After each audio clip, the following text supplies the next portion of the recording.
कुपोषण ही सामाजिक समस्या आहे आणि त्याला सामाजिक दृष्टीनंच त्याच्याकडे बघितलं पाहिजे, त्याच्या दृष्टीनंच ते उपाययोजना केल्या पाहिजेत। पण इथं तुम्ही पोषक आहार दिला की कुपोषण कमी झालं असं आपल्याला म्हणता येणार नाही। म्हणजे आत्ता महाराष्ट्रामध्ये बघितलं आपण तर साधारणतः 37% मुलं, 6 वर्षाखालची 37% मुलं ही कमी वजनाची। पोषण फक्त आदिवासी भागातच असतं आणि शहरात नसतं असं खूप लोकांचा समज आहे।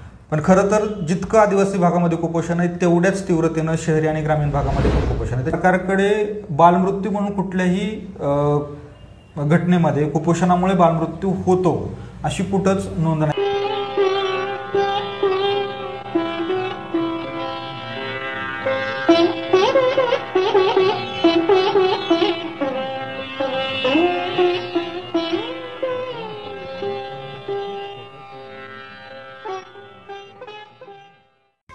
नमस्कार। सप्टेंबर महिना हा राष्ट्रीय पोषण महिना म्हणून सेलिब्रेट केला जातो। त्यानिमित्तानं आज विचारवेधवरती आपल्याशी पोषणाबद्दल सांगण्यासाठी विनोद शेंडे हे आलेले आहेत आणि ते सध्या न्यूट्रिशन या विषयात PhD करतात। त्याचबरोबर ते आरोग्य क्षेत्रात 12 वर्षापासून काम करत आहेत। सर, तुमच्याविषयी आम्हाला थोडक्यात सांगा आणि तुमच्या कामाचा अनुभव हाही आम्हाला ऐकायला आवडेल। मी 2011 पासून एका NGO मध्ये काम करतो। ही NGO सार्वजनिक आरोग्य क्षेत्रामध्ये काम करते। सार्वजनिक आरोग्य सेवांच्या बळकटीकरणासाठी मुख्यतः काम केलं जातं। याच्यासोबतच पोषण कुपोषणाच्या मुद्द्यावरती काम करतोय। मी साधारणतः 12 वर्षापेक्षा जास्त ह्या कामामध्ये राहिलेलो आहे। ह्या कामाच्या दरम्यान मी बऱ्याच वेळेला आदिवासी ग्रामीण भागामध्ये प्रत्यक्ष फिरणं, तिथं कुपोषणाची समस्या जवळून बघणं, त्याची तीव्रता गांभीर्य जवळून मला बघता आलं, त्याचा अभ्यास करता आला। त्याच्यासोबतच मी कम्युनिटी न्यूट्रिशन ह्या विषयामध्ये सध्या PhD करतो आहे। कुपोषणाच्या बाबतीत सरकार विविध योजना राबवतं, पण तरी पण आपल्याला कुपोषण ही समस्या आपल्या आजूबाजूला दिसते। यावर तुमचं मत काय? म्हणजे आपण जर बघितलं की जागतिक पातळीवरती जे संयुक्त राष्ट्रसंघाचं जे शाश्वत विकास ध्येय आहेत त्याच्यामध्ये 2030 पर्यंत कुपोषण मुक्तीचा निर्धार केला आहे आणि ह्याच्यामध्ये भारतही याचा एक सदस्य देश आहे। पण कुपोषण म्हटलं की फक्त ते मेडिकली ट्रीट करणं हा एक भाग आहेच आहे, पण फक्त मेडिकली ट्रीट करणं हा त्याचा एक भाग नाही। तसं बघितलं तर कुपोषण ही सामाजिक समस्या आहे आणि त्याला सामाजिक दृष्टीनंच त्याच्याकडे बघितलं पाहिजे, त्याच्या दृष्टीनंच ते उपाययोजना केल्या पाहिजेत। पण इथं थोडीफार गफलत होताना दिसते की त्याच्याकडे आपण टेक्निकल मुद्दा म्हणून बघतोय, तर तो फक्त तांत्रिक मुद्दा न राहता तो सामाजिक पण व्हायला पाहिजे। कुपोषणाची समस्या ही खरं तर तात्पुरत्या उपाययोजनांनी किंवा तात्पुरती मलमपट्टी करून ती सुटणार नाही। त्याच्याकडे बघण्याचा दृष्टिकोन हा सर्वांगीण पाहिजे। सर्वांगीण दृष्टिकोनातून त्याच्यावरती उपाययोजना करणं अपेक्षित आहे आणि तशा उपाययोजना केल्या तरच आपण कुपोषणाच्या मुद्द्याला हात घालू शकतो। कुपोषणामध्ये की फक्त तुम्ही पोषक आहार दिला की कुपोषण कमी झालं असं आपल्याला म्हणता येणार नाही। याच्यासाठी तुम्हाला सर्वांगीण जे म्हटलं आहे की आपण सध्या जे बघतो की फक्त कुपोषण जर कमी करायचं असेल तर ते पुरेसा पोषक आहार द्या किंवा आरोग्य सुविधा द्या असं बघितलं जातं। हा भाग मुख्य आहेच आहे, पण याच्या सोबतीनं कुपोषणाशी संबंधित जे इतर मुख्य घटक आहेत तर ते बाजूलाच राहिले। याच्यामध्ये शेती आहे, ग्रामीण विकास आहे, रोजगाराचा प्रश्न आहे, स्थलांतर आहे, रेशन व्यवस्था बळकट करणं आहे। या प्रश्नांकडे त्या पद्धतीने बघितलं नाही। फक्त कुपोषण म्हटलं की आहार देणं, उपचार करणं एवढ्यापुरतं मर्यादित न राहता त्याला सर्वांगीण दृष्टिकोनातून बघून उपाययोजना करणं अपेक्षित आहे। ह्याच्या पलीकडेही की अवलंबित्व जे आहे कुपोषण कमी करतानाचं की आम्ही देणार आणि त्यातनं कुपोषण कमी होणार, याच्यापेक्षा स्थानिक पातळीवरती कुपोषण कमी करण्यासाठीच्या स्थानिक उपाययोजना करणं हा जास्त शाश्वत उपाय याच्यावरचा राहील आणि त्याच्यातनं कुपोषण ही समस्या आपल्याला कमी करता येऊ शकते। आत्ता राज्यातली सर कुपोषणाची परिस्थिती काय आहे?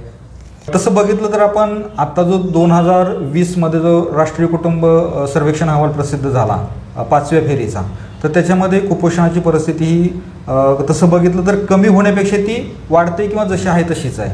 म्हणजे आत्ता महाराष्ट्रामध्ये बघितलं आपण तर साधारणतः 37% मुलं, 6 वर्षाखालची 37% मुलं ही कमी वजनाची आहेत। म्हणजे ही परिस्थिती गंभीर आहे।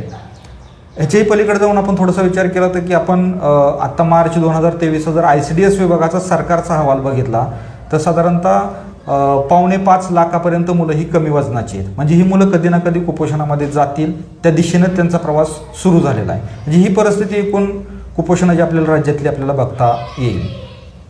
फक्त कुपोषण हे आदिवासी भागातच सापडतं की ते शहरी भागातही आहे, ग्रामीण भागातही? याच्याबद्दल तुमचं काय मत आहे? इंटरेस्टिंग प्रश्न हा की कुपोषण फक्त आदिवासी भागातच असतं आणि शहरात नसतं असं खूप लोकांचा समज आहे. पण खरं तर जितकं आदिवासी भागामध्ये कुपोषण आहे तेवढ्याच तीव्रतेनं शहरी आणि ग्रामीण भागामध्ये पण कुपोषण आहे. त्याचे प्रकार वेगळे आहेत, एवढाच याच्यातला काही तो फरक आहे. आदिवासी भागामध्ये संसाधनं कमी आहेत, तिथं काही लोकांचे वेगवेगळे प्रश्न आहेत, स्थलांतर आहे, रोजगाराचा प्रश्न आहे. याच्यामुळे लोकांकडचे जे आर्थिक संसाधन आहेत, त्यांच्याकडची उत्पन्नाची साधनं आहेत ही मर्यादित आहेत. त्याच्यामुळे तिथं आपल्याला कुपोषण दिसतं. शहरी भागामध्ये याच्या उलट आहे की शहरी भागामध्ये कुपोषण आहे त्याचा प्रकार म्हणजे की ओबिसिटी आपण ज्याला म्हणतोय ते, म्हणजे हा पण कुपोषणाचाच प्रकार आहे, पण त्याला कुपोषण म्हणून आपण बघत नाही. किंवा बऱ्याच वेळेला असं पण होतं की शहरी भागातल्या आता आपल्या वस्त्याच्या भागात वाढ होते, तर इथं बाहेरून येणारी लोक आहेत, कामासाठी येणारी लोक आहेत, तर यांची आर्थिक परिस्थिती तेवढी पुरेशी चांगली नाही आहे, तर यांच्यामध्ये कुपोषणाचं प्रमाण पण तेवढंच आहे. विनोद सर, कुपोषण कसं मोजलं जातं? म्हणजे एखादं बालक हे कुपोषित आहे हे कसं ठरवलं जातं?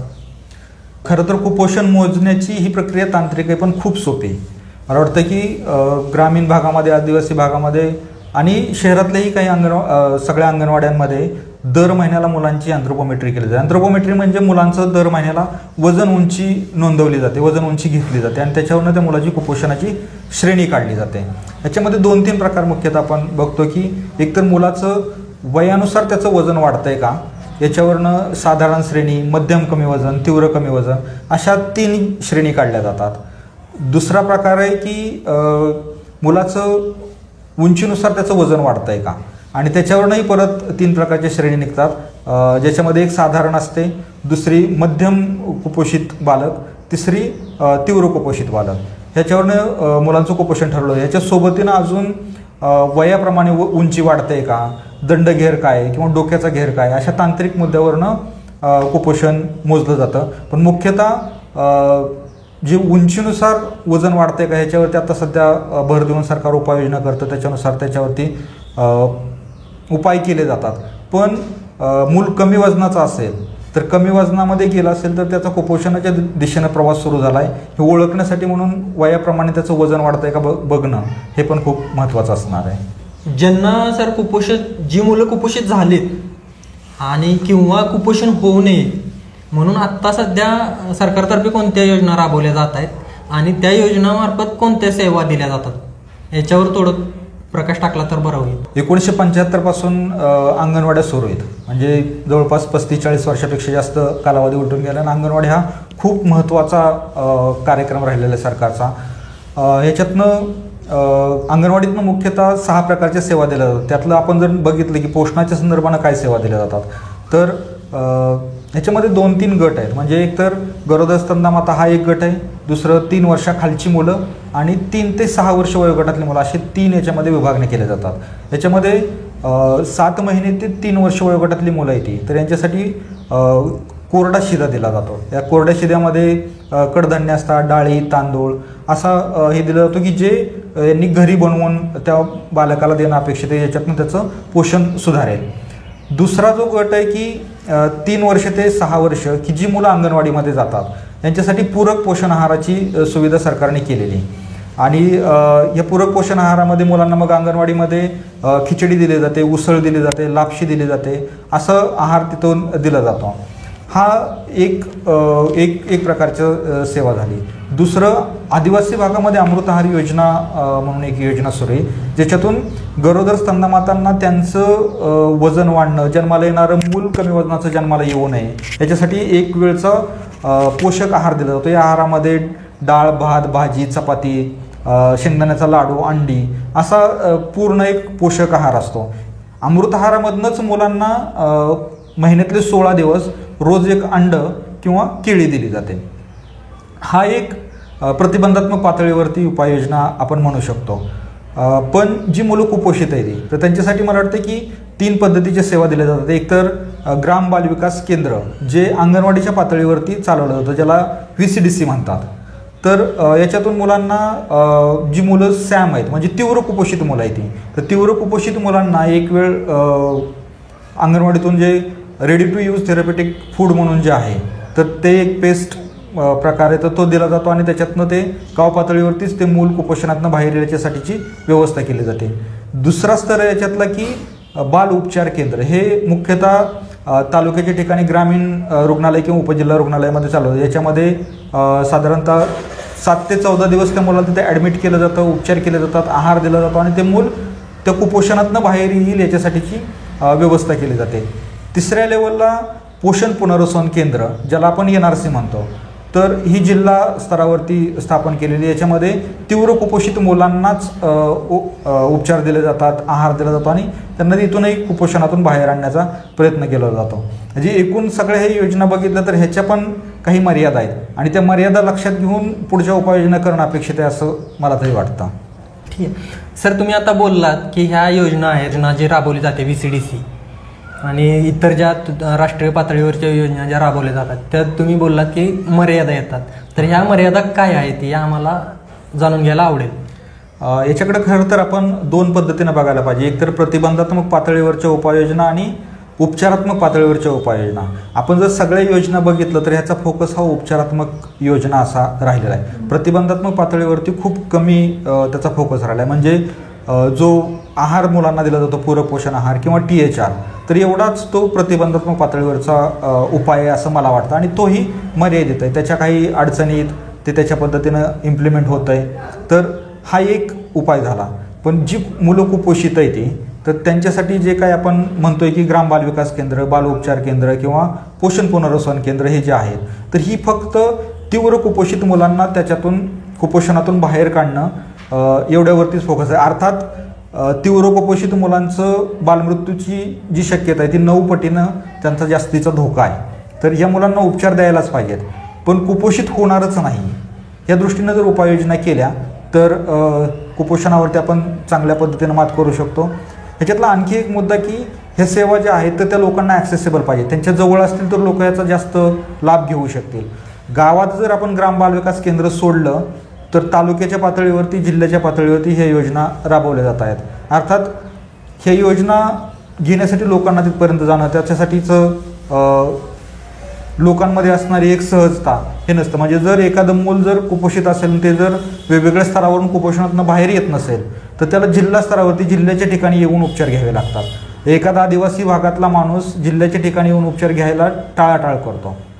मला वाटतं की ह्या मर्यादा याच्यामध्ये लक्षात घ्यायला पाहिजे. दुसरं की जो THR दिला जातोय किंवा पोषण आहार दिला जातोय हा एक कुठल्या तरी कंपनीला किंवा एक ठराविक राज्यस्तरावरून ठरवून त्या पद्धतीनं दिला जातो की डाळ दिली पाहिजे, तांदूळ दिला पाहिजे, असं सगळं केलं जातं. पण याच्यामध्ये स्थानिक फूड कल्चर आहे, तर ह्याचा कुठंच विचार केला जात नाही. म्हणजे तुम्हाला जर एखादं तुम्ही कधीच न खाणारा आहार तुमच्यासमोर दिला तर तुम्ही ते तेवढ्या चांगल्या पद्धतीनं स्वीकारत नाही किंवा खात नाही. त्याच्याबद्दलच्या लोकांच्या मनामध्ये शंका असतात. जर स्थानिक आहार जर त्यांच्या आहारामध्ये असेल तर त्याच्यातून कुपोषण कमी होऊ शकतं, शिवाय त्यांचं फूड कल्चरही टिकून राहण्याची मदत होऊ शकते. अगदी सर. आणि तुम्ही आता बोलताना तुमच्या बोलण्यात बालमृत्यूचा उल्लेख झाला, तर आता सध्या बालमृत्यूचं प्रमाण किती आहे ह्याच्यावरती थोडंसं. बालमृत्यूचं प्रमाण जर आपण सरकारी आकडेवारी सांगायचं असेल तर 0 आहे. कारण सरकारकडे बालमृत्यू म्हणून कुठल्याही घटनेमध्ये कुपोषणामुळे बालमृत्यू होतो अशी कुठंच नोंद नाही. मला वाटतं की याच्याबद्दल पाठीमागच्या आपण बऱ्याच चर्चा ऐकल्या असतील. याच्यातला एक मुद्दा आपण लक्षात घ्यायला पाहिजे की कुपोषणामुळे जे वेगवेगळे आजार होतात तर याच्यामुळे बालमृत्यू होण्याचं प्रमाण खूप आहे.